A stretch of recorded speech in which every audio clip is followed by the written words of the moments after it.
Bonjour à tous, bienvenue pour ce nouveau podcast de Tesla Magazine. Merci d'être de plus en plus nombreux à nous écouter. C'est un nouveau format qu'on expérimente, donc on sait que l'auditoire va augmenter au fil des jours auxquels nous diffusons ces informations. Et nous sommes convaincus aussi que vous en parlerez autour de vous parce que en francophonie, il y a très peu de podcasts qui traitent du sujet de Tesla, de l'automobile électrique en général, et surtout, il y a très peu de médias qui relaient ces informations dans un média autre que celui qui est sur YouTube. Et c'est là un peu la chance qu'on a avec Tesla Magazine, c'est d'avoir tout intégré au sein du même environnement qui vous permet d'avoir des informations complémentaires sur les sujets qu'on traite. Donc, il ne faut absolument pas se borner à votre écoute, puisque dans la description de cette vidéo, vous aurez un ensemble de liens qui vous permettront d'en savoir plus sur ce sujet. Et on souhaite, avec ces podcasts, permettre à de nouvelles personnes de nous découvrir et surtout vous permettre de poser des questions sur les sujets qu'on traite. Donc aujourd'hui, nous allons traiter de la question des superchargeurs et plus précisément de l'éventualité qu'ils soient un jour rendus accessibles à tous. Déjà, pourquoi on se pose la question et pourquoi en fait la question a toujours été ouverte? Tout simplement parce qu'en Europe, dans le monde, il y a un déficit de recharge électrique, c'est évident en fait, par rapport à la demande et aux projections qui sont faites en termes de vente de voitures électriques en occasion ou en neuf, il y a vraiment un déficit de recharge. Et au-delà de ça, il y a une incompréhension volontaire ou involontaire, on ne sait pas, mais sur le fait que la recharge doit être rapide. Il est en 2020 assez ahurissant de voir s'installer des bornes de recharge lentes ou de simples recharges de commodité sur des territoires publics, sur des territoires qui visent à accueillir beaucoup de véhicules électriques. C'est des choix qui sont faits, par exemple à Paris avec Easivia qui installe des bornes entre 50 et 24 kWh sur un territoire comme Paris, c'est assez ahurissant. Le stationnement est assez complexe. Une fois qu'on a une place, on n'a pas envie d'y rester forcément toute la journée. Donc ça fait pas tellement sens. Et ça, Tesla l'a compris depuis l'origine, hein, puisque rappelez-vous bien que en 2013, hein, c'est quasiment la date à laquelle on a lancé Tesla Magazine, il y avait cette volonté d'installer un réseau de recharge mondial en complément de véhicules électriques fiables qui permettent de démontrer au moins l'équivalence des véhicules électriques sur les véhicules thermiques. C'est un choix que personne n'a suivi, enfin il y a eu, beaucoup de défiance et aujourd'hui, c'est plus de 20 000 superchargeurs qui sont installés dans le monde, avec des capacités de rechargement qui sont extrêmement élevées, avec une recherche qui est toujours, extrêmement importante pour permettre aux propriétaires de Tesla jusqu'à maintenant, hein, de, se recharger dans un environnement qui peut paraître clos puisqu'on est sur le même réseau que Tesla, mais qui est le plus rapide, le plus fiable des réseaux, où les informations d'accès qui sont essentielles, hein, sont, bien répertoriées. D'ailleurs, on a récemment écrit un article sur le fait, des recharges indisponibles. Alors on ne sait pas trop ce que ça veut dire, d'expérience, hein, beaucoup de propriétaires, avancent qu'il faut, malgré tout aller au superchargeur parce qu'on a souvent des bonnes surprises. En gros, c'est très, très rare qu'elles soient indisponibles longtemps.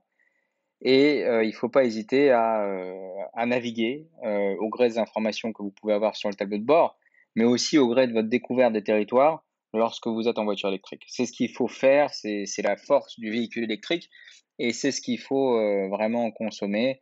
D'ailleurs, on va de plus en plus, associer à nos pages dédiées aux superchargeurs des notions de tourisme parce que c'est essentiel, voilà. On passe du temps sur un territoire, donc plutôt que de se recharger et simplement consommer l'électricité du territoire, on a peut-être envie de voir ce qu'il y a autour, et c'est notre voilà, conception la plus profonde. Donc, sur ces superchargeurs, pourquoi déjà devrait-il être ouvert à tous? On a vu récemment des annonces de hausse de prix qui ont fait un peu rager tout le monde, puisque si on reprend l'historique, déjà, il y a pas de quoi, mais il y a des éléments qui font que La recharge a été un élément assez complexe à comprendre pour les propriétaires parce qu'au début, c'était un argument marketing. Lorsque le réseau n'était pas forcément développé, on a dit aux propriétaires, vous aurez la recharge gratuite.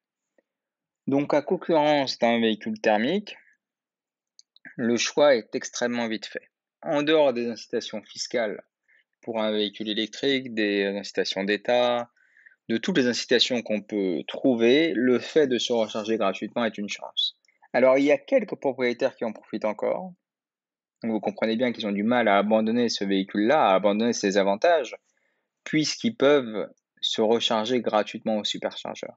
Et ça, c'est quelque chose d'assez formidable, puisque Tesla a maintenu ses avantages. En revanche, ce que Tesla ne permet pas, c'est que ce soit transférable. Donc vous imaginez, un véhicule avec une recharge gratuite pourrait se vendre beaucoup mieux en occasion. Mais ça, Tesla ne le permet pas. Est-ce que ça va tenir? On ne sait pas. Parce qu'au final, les propriétaires qui ont acquis un véhicule à l'avant-garde, ça veut dire à une période où en 2013-2014, on vous prenait pour un ovni lorsque vous veniez avec une Tesla. Eh ben, ça peut faire sens de leur laisser cet avantage. Ça peut faire sens de leur permettre de mieux vendre leur véhicule. Mais bon, en même temps, est-ce que tout le monde le demande? La vérité, c'est que non. Donc cet avantage-là a en tous les cas été mis en avant à une époque et a été retiré par la suite, donc c'est devenu payant. Ensuite, ça a été mis, enfin un peu avant, ça a été mis en option payante. Ensuite, ça a été payant. Et là, au mois de septembre, ça a augmenté. Les tarifs ont augmenté de 20%. 20%. Donc, ça reste moins cher que les réseaux de qualité équivalente et pour pas les citer Ionity, mais ça reste payant. Ça reste payant, ça reste une hausse de prix. Donc, ça a été relayé. Voilà. Donc ça montre une certaine réalité. Ça veut dire qu'il y a un modèle économique derrière la recharge. Il faut malgré tout que ce soit rentable pour Tesla comme pour n'importe quelle autre marque. Donc ce réseau-là, bien sûr, il sera rentable avec le volume. Donc on voit déjà des queues au superchargeur. Malgré le fait que ce soit payant, plus 20%, voilà, il y a des queues au superchargeur. Donc la notion de rentabilité, il y a aussi une notion de lissage de l'usage des propriétaires sur l'ensemble du réseau superchargeur, qui est forcément variable. Et le point, c'est que voilà, si on veut lisser l'usage des superchargeurs, rentabiliser l'infrastructure, faire en sorte que l'expérience de recharge soit idéale, donc que tout le monde ne soit pas concentré au même endroit, que les propriétaires de Tesla bénéficient toujours davantage, la solution semble plutôt évidente. Surtout, lorsque je vous l'ai dit en préambule, il y a un déficit de recharge. Ça veut dire que pour tous les véhicules électriques et les projections qui sont faites, donc les Renault Zoé, les Audi e-tron, les Porsche Taycan, tous les véhicules électriques auront, si on en croit les chiffres, à un instant donné, un problème de rechargement. C'est-à-dire qu'il y aura trop de demandes par rapport à l'offre de rechargement. Et ça, c'est en partie dû au réseau, mais pas uniquement. Ça veut dire que c'est aussi dû au cloisonnement des réseaux, à la multiplicité des cartes de rechargement. Voilà. Aujourd'hui, vous pouvez avoir une carte ChargeMap, une carte KiwiPass. Et bien tout ça, ça vous met dans un enclos et ça vous empêche de profiter d'un réseau qui soit le plus mutualisé possible. Et ces barrières-là, si elles étaient utiles au départ pour bien signifier l'importance des réseaux, eh bien pour l'adoption du véhicule électrique, ça devient problématique. Et comme je vous le disais également, ça devient problématique aussi pour la gestion des réseaux. Parce que le réseau superchargeur, quoi qu'on en dise, serait plus harmonieux et mieux géré s'il y avait constamment de la demande à des endroits où d'habitude il n'y en a pas. Et ça peut être rendu possible par le volume des propriétaires de Zoé, des propriétaires de Volkswagen, des propriétaires de Porsche, même si c'est pas eux qui vont peser dans la balance parce qu'ils sont très peu nombreux, Mais voilà, avec Zoé et l'ID3, disons que ça harmonise beaucoup mieux le réseau.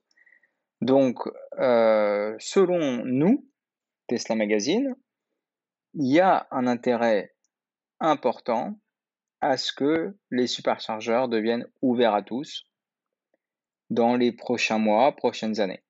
Voilà. Et ce qui nous conforte encore plus, c'est disons le bug qu'il y a eu sur le réseau, qui a en fait été pour nous une sorte de démonstration que le réseau est accessible à tout le monde. Et encore une fois, qui en doutait, hein, à peu près personne pouvait en douter. Ça reste de l'électricité. Tesla est totalement maître de la puissance qu'il peut délivrer selon le type de véhicule. Et quelle bonne publicité! Ça veut dire aujourd'hui, s'il y a un propriétaire de Zoé qui se branche sur un superchargeur Tesla, qui voit que ça fonctionne, qu'est-ce qui l'empêche de vouloir acquérir une Tesla Model 3 ou une Tesla Model E ou un véhicule plus accessible?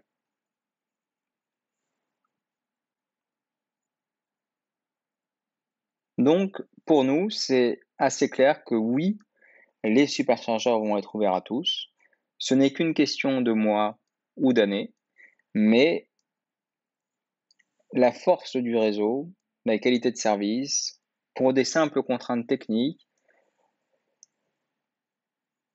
la question est plus qu'évidente et voilà. Maintenant, c'est un débat, ça veut dire qu'il n'y a rien qui est acté, on n'a pas de boule de cristal, on fait juste une analyse, voilà, la plus sommaire possible, hein, en toute humilité, sur un réseau qu'on a vu progresser, c'est vrai, mais qui a été extrêmement vite, même sur les puissances de rechargement, c'est assez incroyable.